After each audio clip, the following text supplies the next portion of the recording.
So we have a number of videos on herpes and how to deal with it and what is safe or safer. And we've had a number of comments come back about it as well. And there seems to be a lot of fear in the general culture around herpes. And we had some people comment. Some people said, thank you so much for sharing this. It normalized it, which is one of the things I love that you do, Reid. Reid Mahalka from ReidAboutSex.com. Cathy Bartulli from the IntimacyDojo.com. And ultimately, this video is about, will herpes ruin your life? Dun, dun, dun. Yeah, so some people had written in, thank you so much for normalizing it, because I think you do a great job of that, and making it less scary, because a large number of people actually do have herpes, and many of them don't know it, and it becomes, when people get really scared in their heads, that can ruin relationships, and I've had clients that were diagnosed with it and were like, I don't know if I should, leave life, live in a monastery or whatever. So just realizing that a lot of people have it. Some doctors won't even test for it because it's so common that they don't want to. And there's a lot of fear about it. Yeah. So thank you everyone who writes in. The herpes videos get a lot of comments. Positive and negative. Positive and negative. And then some really kind of like haters hate on the herpes. And some of those comments we delete because we don't delete all the negative ones, but the ones that are really, really vicious, we tend to kind of take off because, for this reason, but this video is a response to that.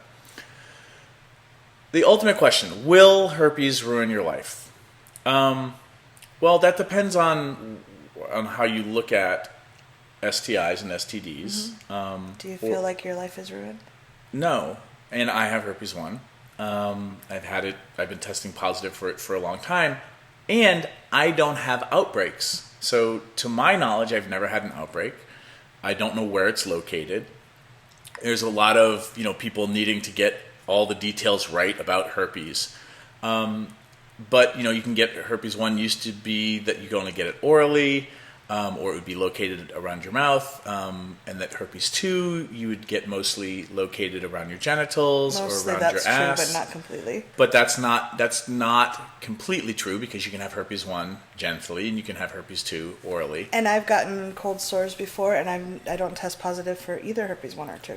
So there's a lot of misinformation, and there's a lot of fear around sexually transmitted diseases, sexually transmitted infections, STDs, STIs, whichever phrase you want to use. Here's what I think is important, and this is just my opinion. I'm not a doctor, nor do I play one on the internets. Herpes is not fatal. No one's ever died from herpes that I know of. I could be wrong. And you could be somebody who gets herpes and is the person whose nervous system allows you to have frequent outbreaks that are really painful. In that situation, herpes sucks for you. And that you might go on retroviral things like Valtrex and whatnot to lessen those outbreaks, but it still might not lessen them. If you're one of those people that has the really painful outbreaks frequently, and that statistically speaking is not everybody, but you might draw the short straw on that, my heart goes out for you because obviously I'm not dealing with that. And, you may also be somebody, and even I, without having outbreaks, where people are like, I don't want to sleep with you because you have herpes. I totally get that. You know what? Don't sleep with me then. It might hurt. I'm polyamorous, so I have multiple relationships. I might have somebody who won't want to sleep with me because their partners don't want to get herpes.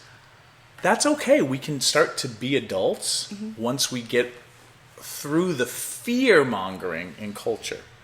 So the big thing around herpes is it's not fatal. Moving from there, ruining your life if you have the common outbreaks, frequent outbreaks that are super painful, that kind of sucks. But the way I like to think of it right now in this video is you could ruin your life by driving a car. Well, there's people that get the flu and die. There's people that get like one of the first workshops I went to that you were teaching was about STDs, STIs, and you asked everybody what the most common STI was, and people were guessing gonorrhea, herpes, whatever, and you're like, no, it's the common cold, and that really helped normalize it for me. There are people that do die from the common cold. Oh, I never thought of it like that. So there is a chance, but the person that wrote back to this comment was they were saying that you can't even roll over in bed and accidentally touch him without risking getting an infection and your life being ruined, and that's true.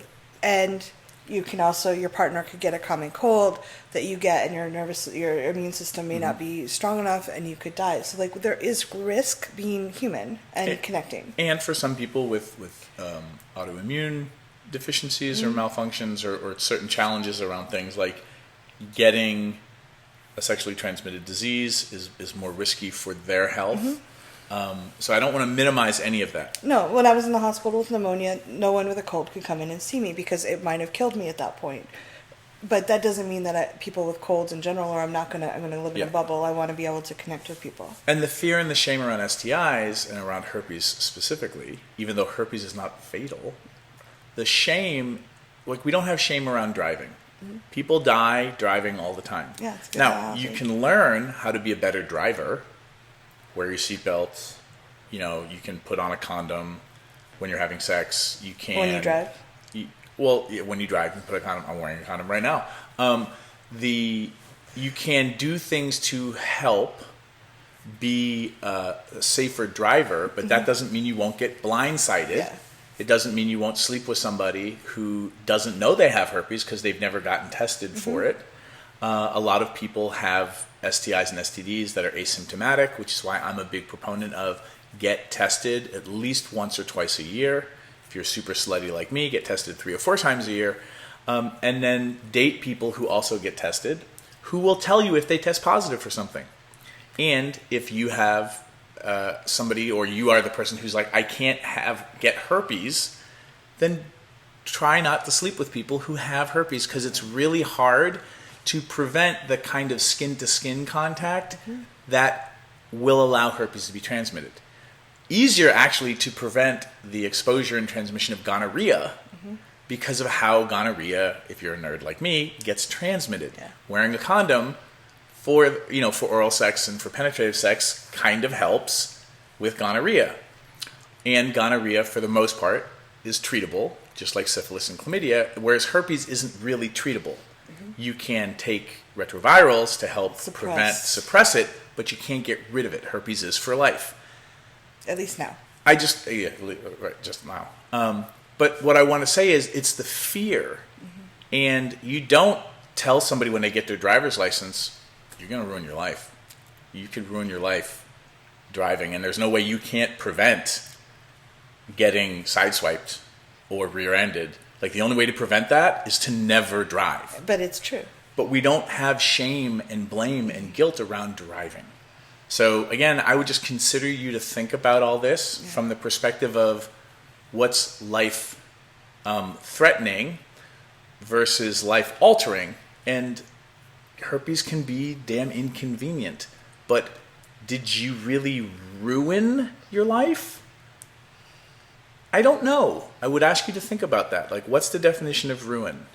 And then try to remove the shame and the stigma so that you can have a different conversation about STIs and STDs. I'll end there.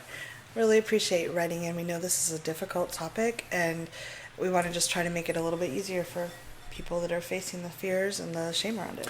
And last but not least, for those of you who believe that there is a cure for herpes and you want to post about it, I'm going to ask you to email me at Reid@ReidAboutSex.com the science, and I mean science with a capital S, behind what you think is the cure. If you can show me something documented, I'm all for it. I'm waiting for a cure. And if you don't have science-y stuff, and by science I mean you'd give it to somebody with a PhD and they would look over it and be like, that's science, please don't post what you think is a cure in the comments. I will, as somebody who who needs to be representing science to a certain degree, I will delete those comments. And I thank you for sharing, but email me the science at home, please. Thank you. Thanks for tuning in, Sex Geek. If you would like to continue with the brain sex, do me a favor and click subscribe right here. If you'd like to watch me on social media, that's where you're going to go. Next video, maybe? And if you really would like your own Sex Geek t-shirt, please click right here, right now. Boop.